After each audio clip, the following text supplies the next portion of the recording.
In this podcast, I would like to talk about miracles. And I hope that in sharing these miracles, that firstly, that it doesn't sound like I'm bragging, because I'm aware that the miracles never come from me. Maybe they come through me, or maybe they come through other people, but they don't come from me. You know, I'm a conduit for things, but they don't come from me. But I'd like to share these stories because they're 3 or 4 miracles that I've experienced. I've had a lot of miracles, but I wanted to share these 3 or 4 miracles. The first one was when I was on tour. I did a 32 city tour of Britain, publicising my book, Watch My Back. And I knew that every shop I went to, we went to about 60 shops I think in the end, and I talked to all the shops. I knew that every shop I went to, there would be someone there I'm supposed to meet, somebody that I'm supposed to be introduced to, a divine introduction, divine networking. So everywhere we went, I'd say to Sharon, I wonder who we're meant to meet today, I wonder who we're meant to serve. And of course the people you serve, it's reciprocal, they serve you. In some way or another, they serve you. It's always reciprocal, otherwise it doesn't work. So this particular time, we turn up at a shop in Leicester, and I'm doing a talk, and there's an older guy there with a young guy, and the young guy's on crutches, and he's in black long clothes, and he's dressed like a goth, he's got long hair, and he can't stand up for more than a few minutes at a time. He's got an illness. After I do the talk, his dad introduces me to this lad and says, oh, he's a fan of your books, and he just wanted to come over to listen to your talk. He said he's got this debilitating illness. He's probably going to end up in a wheelchair. The lad looked very depressed and very down. He said the doctors have given up on him, but we don't know what to do with him. He was a martial arts guy. He was already got a black belt in karate. But he's got this illness and his bones were crumbling in a very bad way. But when I met him, I just knew. And I said to him, would you like to get back on the mat again? And he looked at his dad, and his dad said, no, you don't understand. He'll never be back on the mat. He can never be back on the mat. And I said, that's never going to happen. He's got this illness, they can't cure it, the doctors don't know what to do with it. And I just said to him, would you like to get back on the mat? And he nodded. And I said, listen, I've got a Thursday class. Why don't you come along to the Thursday class and just join in with the lads and just see what happens, just sit and watch. So we came along, we had a Thursday class, it was a free class, just a select group of people. It was a class where miracles happened, and this lad just sat and watched. And he sat and watched, and he sat and watched, and then afterwards we'd go and have a cup of tea, and we'd have a cake or a biscuit, and we'd talk. So a lot of the stuff went on afterwards as well. There was no sense of me teaching this lad. There was nothing for me to teach him. It was just about placing him somewhere in this kind of field of potential around some world-class fighters, and letting him marinate. That's all. There was never a sense of actually teaching him, just about him being there. And there was never a sense of it coming from me. It was just about him being in that environment. And then very gradually, as the months went on, I encouraged him to come on the mat, and I just grabbed his hand one day and said, do you want to come on? He came on the mat. And he'd not done any grappling, but from the very first time he came on the mat, you could feel his presence. He's just got something about him, this lad. Then each month he started to come on a little bit more, and then he started his own forum about martial arts, and then he started to do a bit more training, and all of a sudden this lad that was couldn't stand up for more than a few minutes, suddenly this lad is now one of the top MMA fighters and trainers on the planet. He runs full-time schools. He's married to a beautiful woman. He's got short hair, he's very handsome, and he's in fantastic shape. He's got his own place. He's an absolute miracle. This was just about me bringing him, following my intuition, bringing him into a group of potential, and then watching him expand. And then once he'd kind of outgrew our group, he went off and trained with some of the best people in the world. He's self-taught, so he went off and just kind of dabbled and worked with lots of people. And he's just this miracle. And every single year, his dad, I love his dad, he brings me up and we chat about the miracle that is his son. There was another occasion when there was another lad came and approached me at the gym, and this lad had a personal space of about 2 miles. He couldn't come within he couldn't really come within, you know, 5 yards of me without curling up. And he said, are you Geoff Thompson? I said, yeah. And he said, could I train with you? And I didn't really have a club at the time. I just had this little private club. So I just said, I haven't really got a club. And he told me his story. He'd had a breakdown. I think he tried to commit suicide. And he'd been diagnosed as schizophrenic. And I really felt a connection with him. I felt an intuition with him. So I said to him, look, come to the class. Why don't you come to the class? Just come to the class and see what happens. It's just a little private class I've got on a Thursday, just a few lads. We'd have a little training, we have a little cup of tea afterwards. So we came down, and he's the most beautiful man. So so gentle and so inoffensive.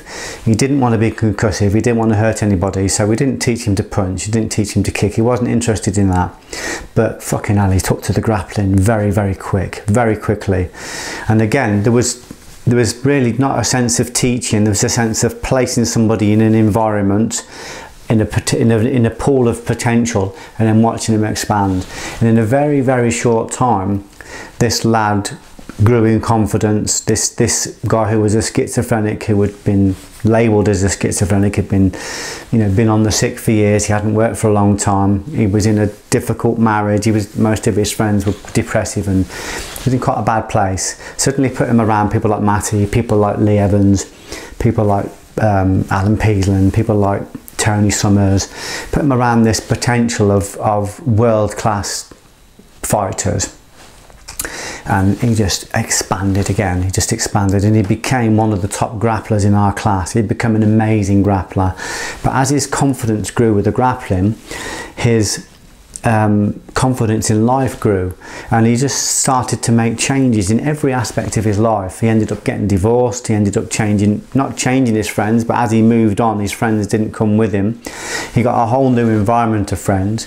He actually even ended up becoming a nightclub doorman.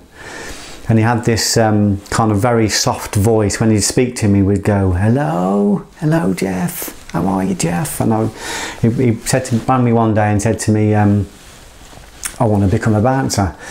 And I said, well, my friend runs all the doors in Coventry. So I said, I'll put you in touch with him and you can talk to him. So I rang him up one day, this lad, and I said, listen, I rang him up to tell him that this guy was going to give him work. And when I rang him up, he went, hello? And I said to him, listen, put the phone down. I'm going to ring you back in 5 minutes. When I ring you back, fucking speak properly. Do not speak like that. I said, I'm going to put you in touch with the top guy in the city, and he's going to give you work. But if he hears you talking like that, he'll give you a slap. So I said, talk properly. I put the phone down and redialed it, rang him back, and he went, hello. So I lined him up with this guy. He ended up working the doors. He ended up getting back to work. He ended up getting a new job. A new wife, he got married again, and he just was this fucking amazing grappler, an amazing athlete, and one of the gentlest men you'll ever meet. And he had no aspirations to trip the light fantastic, he had no aspirations to go out there and change the world. He just wanted to live a normal life. And by placing him in this pool, this environment, and at one point even his doctor gave the, because he was on the dole at the time, he was on sick, even the doctor gave him a note for the sick to say that he needs to keep training at this club because whatever it's doing, it's helping him. So he's no longer a schizophrenic. A lot of people might find that hard to believe, but this guy is not a schizophrenic. This guy is living an ordinary life. He has control of his internal monologues, or his internal monologue. He's married to a beautiful girl, and if you met him, he's the gentlest guy. And there was a funny story actually he was telling me, because he came into me one day and he goes, oh Geoff, I feel really bad. He said, I broke somebody's arm last night. And he says, I feel really bad about it. I said, how did you break somebody's arm? He said, well, he said, this lad was, you know, it was like in his 30s. He said, oh, this guy in our street, he's a big guy. He said, he's been bullying me since we were at school. He said, and I always kind of keep out of his way, but he caught me one day. He caught me yesterday as I was walking down the street, and I just ignore him really. He said, but he grabbed hold of me and said, I heard you training with Geoff Thompson. He said, tell Geoff Thompson he's a wanker and I'm going to give him it as well. And he said, and when he started to insult you, he said, I just completely lost it. And I jumped on him and broke his arm. And this guy's never bullied him since, obviously, but he was just so protective of me, he was so protective of Matty, so protective of the whole group. A proper nice man. But this is a guy, this was my second miracle, an amazing man. I want to stipulate this isn't coming from me, this is just came from placing him in this group of people that showed him his potential. Because when he's around ordinary people like me, like Matty, like Tony, he can't deny his potential. Because we're saying to him, we're scared too. We're afraid too. We have internal voices as well. We just learn to channel it. We learn to do something with it. We're afraid too. It's okay to be afraid. Muhammad was afraid. You know, Arjuna was afraid. Christ was afraid. Everybody's afraid. It's just what you do with it. So this guy is now living a wonderful life because he's a miracle. Then there's another situation. Another guy rang me up. This was some time ago. And he said to me, he told me his name, he said, I'd like to come and train with you. And I said the same thing I always say, I haven't got a club, I don't have a club. And he goes, oh fucking hell, it's took me 2 years to ring you, it's took me 2 years to build up the courage to ring you. So I said, well, what's happened to you? And he told me a story. He said that he'd had a nervous breakdown, Dad also had a nervous breakdown, tried to commit suicide. And what had happened, he said, was that his brother-in-law used to come round his house, and still did, and he would come in, take over the house, kick off, be insulting to his wife and this lad's sister, my mate's wife, and then just piss off again. And said, my mate said I would go up and lie in the bed and be awake all night thinking I should have said this, I should have done that, I'm a coward, and to the point that he got ulcers, to the point that he didn't want to live.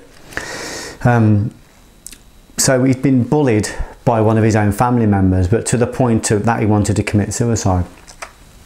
So I just said, well look, I'll tell you what, come to the class, I've got this private class on Thursday, just wander in and have a look and see what you think. And I just thought this could be a complicated issue, we'll just bring him in and see what happens.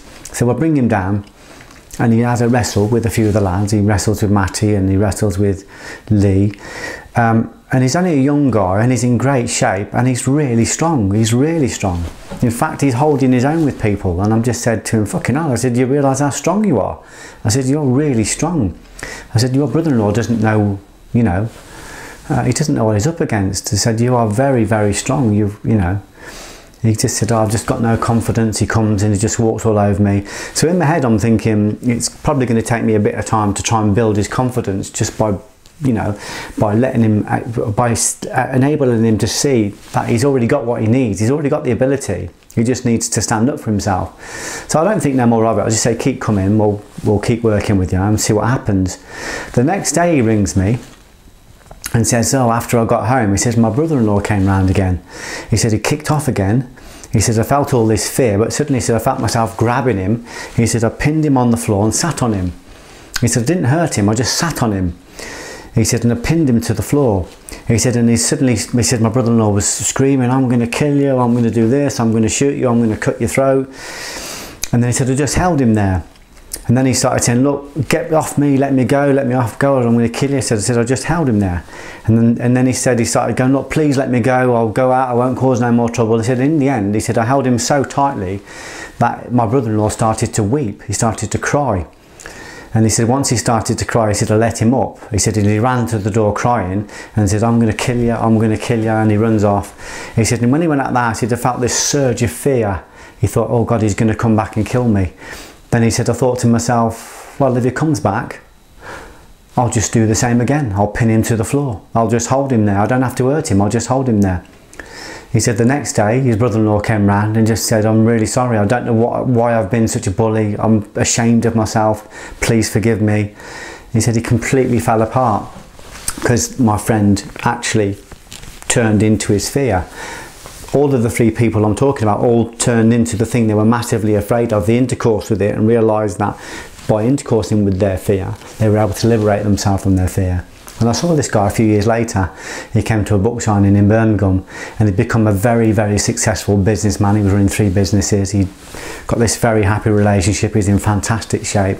And he just really found his own power. And he found his power, and the way he found his power through a miracle, but the miracle was really just him looking at the issue. So with all three of them, it's all actually saying, well, this is what you're terrified of, this here, have a look at it, turn into it, get a bit closer to it, embrace it, intercourse with it. It's what I used to say to people: if you've got a fear, invite it in, come in, have a sit down, have a cup of tea. How long do you want to stay? Do you want to stay the night? Do you want to sleep here? You know, there's my wife, you know, there's my family. You're welcome. Full acceptance, complete acceptance. When we fully accept the thing we fear most, it has no power over us at all. So there are three of the things that have happened over the years. So when people say to me, some things are just not possible, I don't believe that's true, because I've seen miracles. You know, we create this reality. This reality is a creation of if you imagine that you've got a massive amount of light coming through the filter that is you, and if you imagine yourself as a piece of film, your reality will be, the reality that you project will be according to what's on your film, what's on your core beliefs, you know, what's on your internal parent or superego. So if we want to change the reality, we have to change the cognition. So this light comes through our cognition, and if we want to change the reality out here, then we just need to change the cognition. Cognition can be changed. It can be changed. Our core beliefs can be changed. Our reality can be changed. I'm changing my reality all the time because I know I can. And it's not easy, because to change a reality, we have to be brave enough to turn into the things that we fear. You know, because when I was 11 or 12, and I was sexually abused by this teacher, my martial arts teacher, he implicitly told me that, you know, this is what he put on my film, on my core beliefs: no one can be trusted. Not even the people you love, especially the people you love, they can't be trusted. No one can be trusted. That was what the implicit suggestion was. So my core belief at that age was that no one could be trusted. So I ended up building up a physique and building up an armory and an ability to defend myself against a world that couldn't be trusted. But actually what he told me wasn't true. You know, maybe he felt that it was true for him, and the implicit suggestion felt very real for me. But with that, you know, if you imagine this divine light coming through my core beliefs, this filter of core beliefs, and my core belief says the world cannot be trusted, that's the film that's projected onto the screen. So I created a life of tremendous fear and tremendous violence. I built nightclubs and pubs and clubs and bars, and, you know, and I created thousands of situations through that one negative filter. I was in thousands of violent situations, literally thousands. I couldn't go to a christening without getting into a fight. I was at a christening once and headbutted a guy down a flight of steel stairs, and everyone bought me a drink, because that was the reality I'd created. And I know I've said this before, but I said to my wife, isn't the world violent? Everywhere I go there's violence. And my wife said, there's a common denominator here, Geoff. It's everywhere you go. And I recognised that I was projecting that from this negative filter. So I was able to retrace that line of reality back to where it's being projected from, and it was projected from a lie. I was able to break down that lie, disprove it, disable it, dissolve it, and now when I create through this light, I don't create violence. I haven't been in violent situations for years and years and years, because that's not what I see. That's not the reality I see. Carlos Castaneda, when he was being trained by Don Juan Matas, Don Juan Matas says to him, your reality is one room in a house of 100 rooms. If you train with me, I can help you to change. I can help you to change those realities. I can help you to access those other 99 rooms. I can help you to get out of the house. And that's basically what I do when I do my sovereignty course, and, you know, when I do any kind of training with people, is I help them to change the film. And when they change the film, when you change the filter, you change the reality. So I just showed them how to break down old beliefs, expand the core beliefs. This is what Yudhisthira in the Mahabharata called expanding the second self and create a new reality. So be in no doubt that miracles are possible, because, as Deepak Chopra says, we are the reality makers. We are the reality makers. Want a better reality? Then we can create a better reality.